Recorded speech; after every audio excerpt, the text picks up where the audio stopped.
Now, Israel today is a developed economy.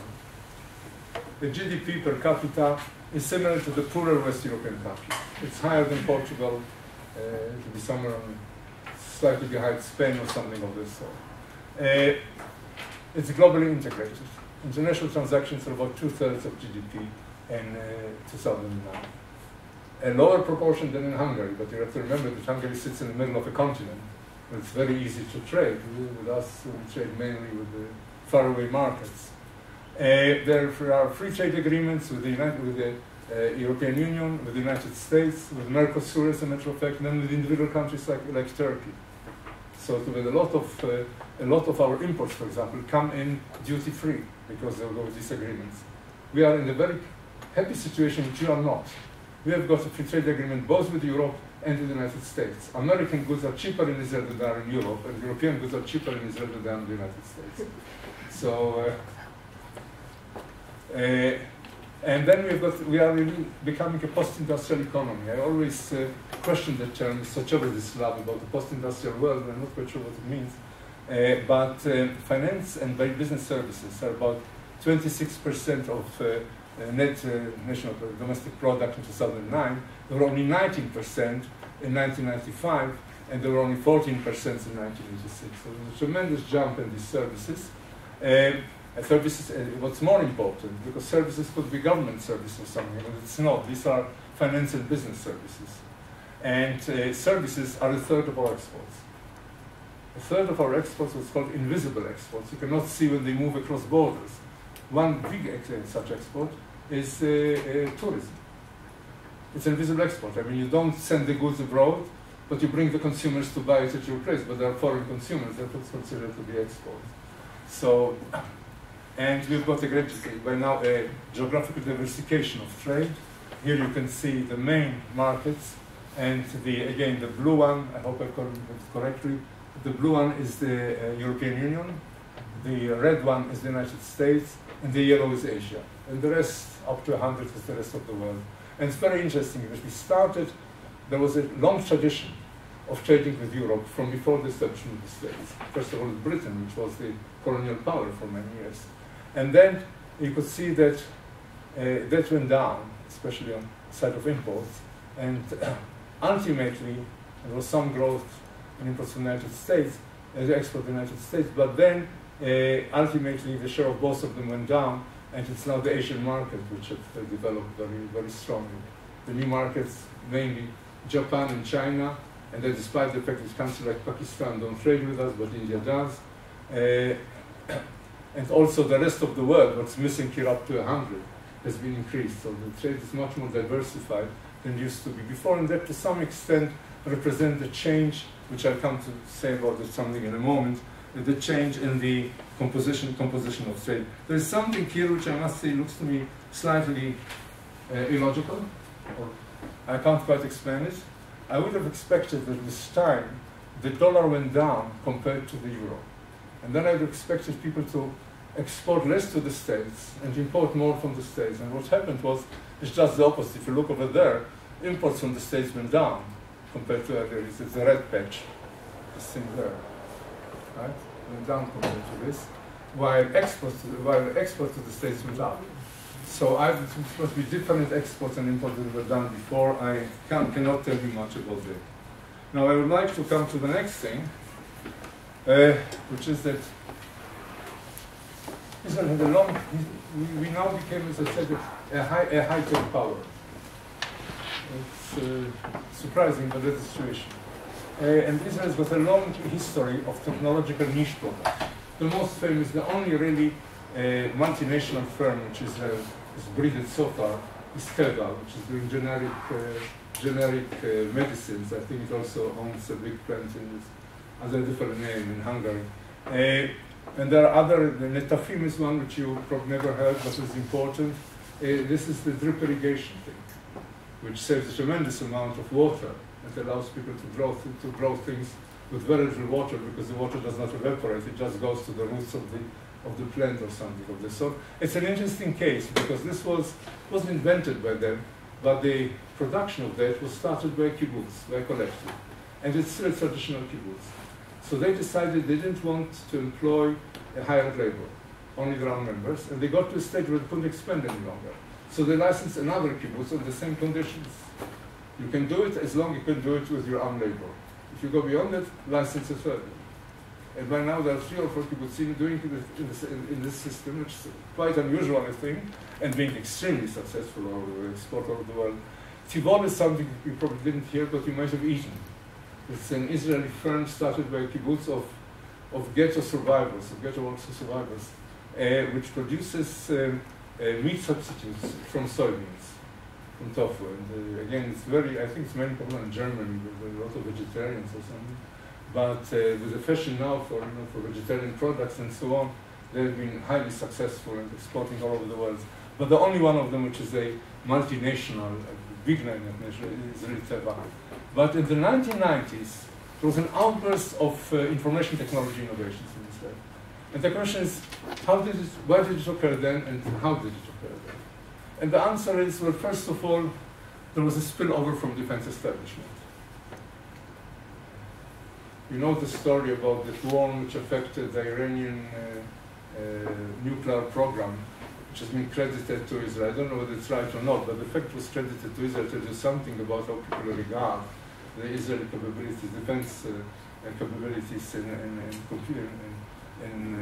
computers and in software. So there was spillover from the defense establishment. The second thing was there was the immigration from the former USSR in the 90s was very intensive in scientifically trained personnel. So we had an increase in human capital coming from that source.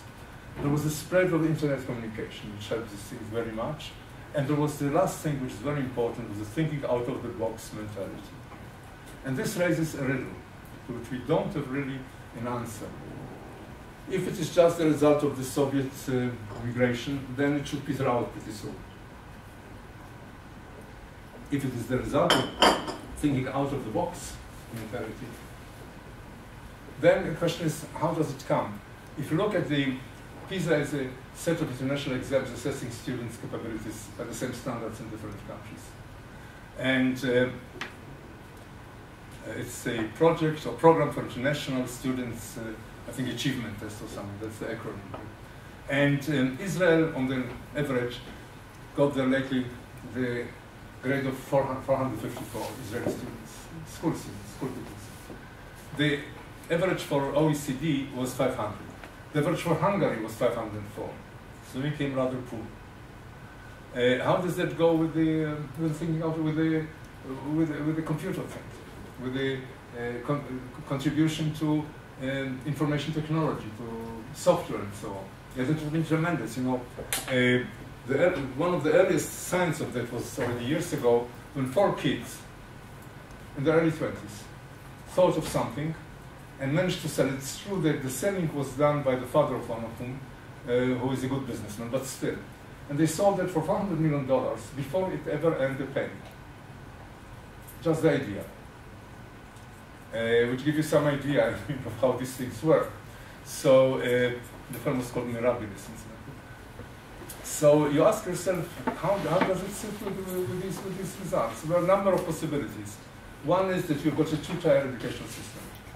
That some schools are bad and some schools are good, and this average is the average of these schools. Possibly the good schools in richer neighborhoods, the poorer schools in poorer neighborhoods, the things usually go all over the world and so on. That's one possibility. The other possibility is that in each school, there are different students. But this is an average for different types of students. There may be a average between geniuses and morons. And the geniuses which produce the brilliant idea, and the morons are supposed to sweep the streets, and they don't do it because they employ for the foreign workers and and there is another possibility. And this is lack of respect for authority. You see, one thing which distinguishes Israel is completely lack of respect for authority. I must say, our schools are tremendously rowdy, tremendously undisciplined. People tend to talk, as a matter of fact, university students used to talk, I mean, in my case, I am tough enough not to allow this sort of thing by making nasty remarks about people. But otherwise, I would say that by our standard, an extremely well-behaved class. I mean, nobody is talking to one another. Only one person passed a note to their neighbor. I mean, this is sort of thing which in Israeli classes goes all the, as I said, not in my classes. I don't teach any longer regularly, but it never went in my classes. But I can be very cynical. But this also means lack of respect for authority. You don't accept ideas because somebody important told you that. You have to think for yourself. I remember when students used to come to me and says, we used to teach introductory economics, and we don't have frontal lectures in my department. We have all the lectures are sort of give and take. Now in a class of 60 or 80, I assure you that I used to have this Socratic dialogue between myself, because the place was too large really to allow, I tried to, but to allow a real discussion. But we tried to. People ask a question. One day, a student accosted me in the break and says, look, it's so-and-so, and we have got many, because of the system of teaching, we have many parallel groups taught by different teachers. You explain something this way, another teacher explained it in a completely different way. And they used to say, look, there are three possibilities. One is that I am wrong, that the other teacher is wrong, and the third one is that you didn't understand that you are wrong. And the only way, there are no popes in economics. You have to work it out for yourself. And think which one of this sounds to you like a logical answer. It wasn't an answer about facts, it was an answer about theory. So try and work out for yourself. There are no popes in economics, and there are no popes, except in religion, there are no popes. There are no authorities, scientific authorities, somebody to whom you listen, but whom you shouldn't accept unquestionably. And this is very strong in Israel, very strong in Israel society. Sometimes it's elementary. So as I said, our classes sometimes are not the university, but it's school, so sometimes a bit of a zoo. But on the other hand, it may be the obverse of that coin. I don't have the answer, but it's a fascinating question, and nobody had managed to give me a good answer. And I'm just suggesting this possibility. Now I want to show you something. What happened to our exports? Still all right, I think, for time. This is industrial exports. And there is a classification by high-tech, medium-tech, medium-high, medium-low, and traditional industries.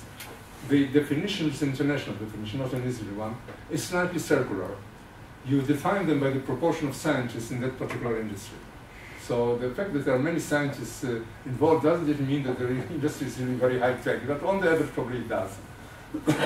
So if you see, and I'm talking about the last 2 decades, in 1990, the high-tech the high-tech was, you can't see it well here, let me go. The traditional was about 20%, that's this. This was about 20%. And the modern low was another 20%. And then much of the rest, about 35%, or 32%, was medium high. And only 25% were the high-tech industries. Now you go 10 years later, 10 years, not more than that, you see traditional industries, the exports went down to less than 10% of all exports. That the medium-low also went down, that even the medium-high went down, and that the high ones jumped up to more than 50%, more than half of our exports of merchandise, not of merchandise. I'm not talking now on services from us by definition. A lot of services are high-tech services. You see, things change, and the world does not catch up with it. There was a time when whenever I got a book from the States or something, so I had to pay not a custom, there are no custom duties on books, but a value-added tax, if they caught me. So quite often the post office didn't notice it. But in principle, I had to pay the value-added tax. I once had to fight them because I got off-prints of an article of my own. I had to explain to them that I'm not ready to pay value. I didn't buy them, I just got them.